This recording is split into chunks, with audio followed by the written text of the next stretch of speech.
मुंख्लं एनडिएफबिनि नखरा सोरखारि खाबु आरो राङारि अनसुंथाइ मोनैनि अजद। एनडिएफबि सोद्रोमाया सा 40 थैदोंमोन नामा? मुंख्लं नखरनि सुबुंनि सोंथि। 2020 मायथाइनि जानुवारि दाननि 27 खालाराव मिरु सोरखार, हादरसा सोरखार, एबसु, एनडिएफबि आरो इउबिपिअआ बिटिआर गोजोन गोरोबथा खालामदोंमोन। बे गोरोबथाखौ लानानै एनडिएफबि आफादनि सोद्रोमाफोर आरो मुंख्लं जालांनाय एनडिएफबि सोद्रोमाफोरनि नखरनि सुबुङा गोजोन फैनायजों लोगोसे सोरखारि अनसुंथाइखौ मोननांगौ बायदि मोनगोन होननानै सानदोंमोन, नाथाय दासिमबो मुंख्लं जानाय एनडिएफबि सोद्रोमानि नखरा सोरखारि राङारि अनसुंथाइखौ मोनैनि अजद खालामदों। बर' हारिनि थाखाय जिउ बावलांनाय मुंख्लं एनडिएफबिनि नखरनि सुबुंफोरा दिनै गसाइगाव महकुमानि रायमाना नब्लाङाव गुबुन गुबुन जायगानिफ्राय फैनानै ज' जानानै मोनसे सावरायमेल खालामो आरो बे सावरायमेलनि गेजेरजों मुंख्लंनि नखरनि सुबुंफोरा बिटिआर सोरखारा बिथांमोननि मोननांगौ सोरखारि खाबु आरो राङारि अनसुंथाइखौ होनांगौ होननानै दाबि खालामो। आङो दिनै बेयाव जुथुमनाय रायजो राजाफोरनि गेजेराव आरो सरखारनि सिगाङावबो आङो बुंनो गोसो जायो। माने आंहाबो फिसा हौवा सासे दंमोन, सुरज नार्जारि, आरो आं रायमनानि। दिनै बे फिसाया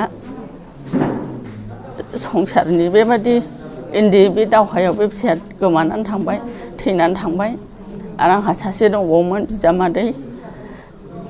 बे फिसा हौवा गैयैखाय बिजामादैखौ न'आव दोनदोंमोन आरो बे बिजामादैयाबो थैनानै थांबावदों।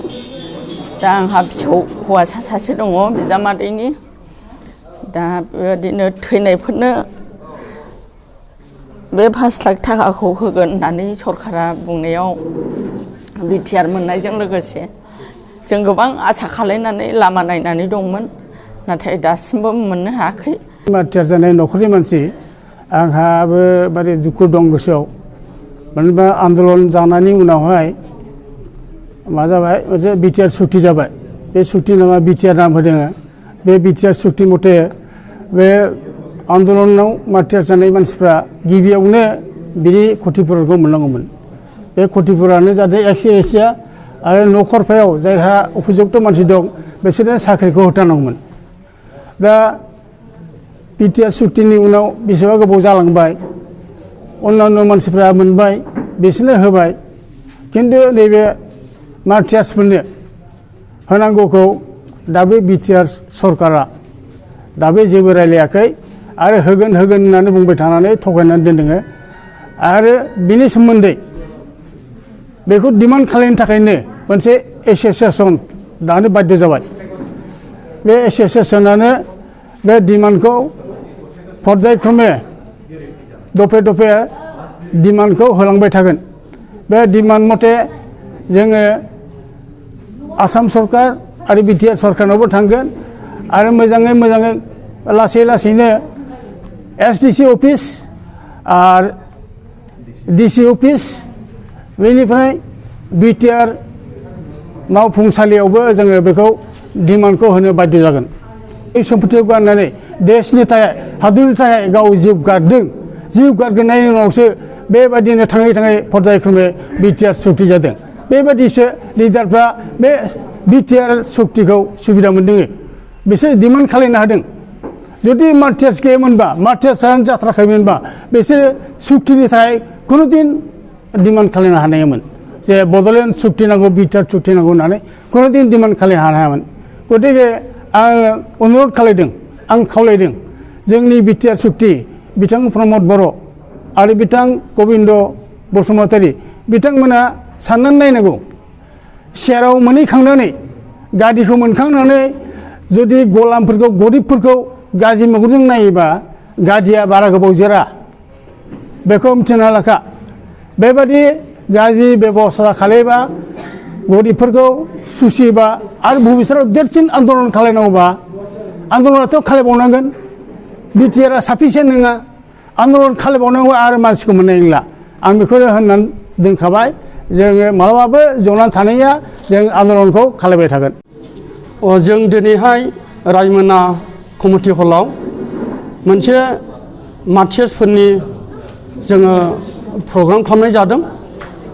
आरो बे प्रग्रामाव जोङो ओरैबायदि मोनसे रायलायनानै सरकारनिसिम जोङो मोनसे डिमान्ड बा खावलायनाय, दिनै जिहेतु मानसिफोरनो जे मोनथाय 5 लाख खरे बे मोनथायखौ मानसिफोरनो होग्रोनो होननानै सारमोना गले गले बुंदोंमोन। नाथाय दिनै मानसिफोरनाव जोङो नुबाय दिनैसिमबो रावबो मानसिफोरा दिनै जेबो मोननो हायाखै।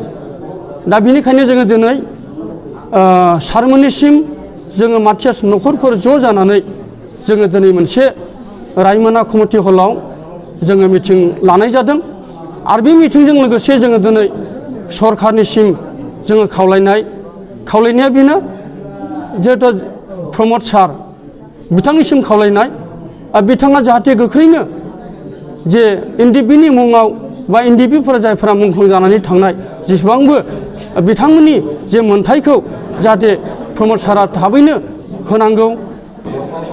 थैनाय मुंख्लं जालांनाय मानसिफोरनि थाखाय दिनै सोरबा बिमा गाबदों, सोरबा बिनानाव गाबदों, सोरबा बिफा गाबदों, सोरबा बिदा फंबाय गाबदों।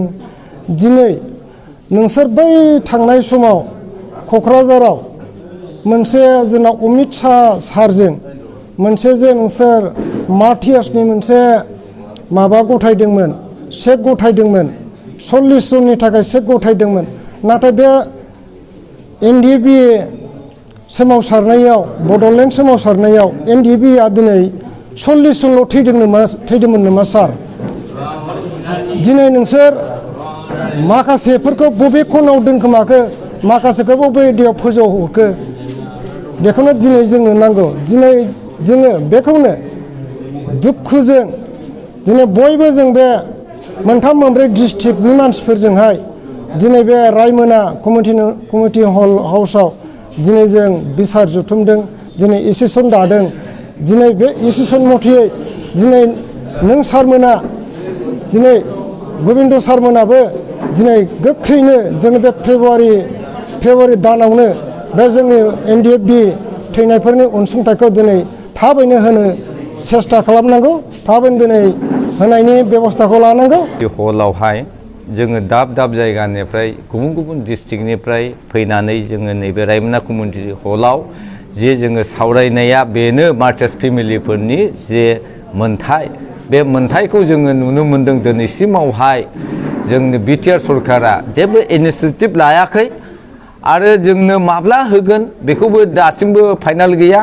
बे हिसाबै जोङो मार्टियार्स फेमिलिनिफ्राय दिनैहाय खौसेथियै जोङो गुबुन गुबुन डिस्ट्रिक्टनिफ्राय फैनानैबो जोङो ज' जादों आरो ज' जानायाव जोङो रायलायदों।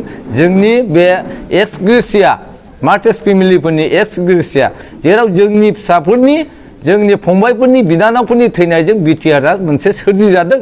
बे सोरजिजानायनि गेजेरावहाय जोंहाबो मोनसे मोनथाय दङ एक्स ग्रेसिया 5 लाख थाखा आरो बेबादिनो जोंनो फिसा फिसौ साख्रि 4 ग्रेड 3 ग्रेड बेबादि मोनसे न'खराव क्वालिफाइड नायनानै जोंनो होनांगौ होननानै जोङो बेखौ सावरायदों।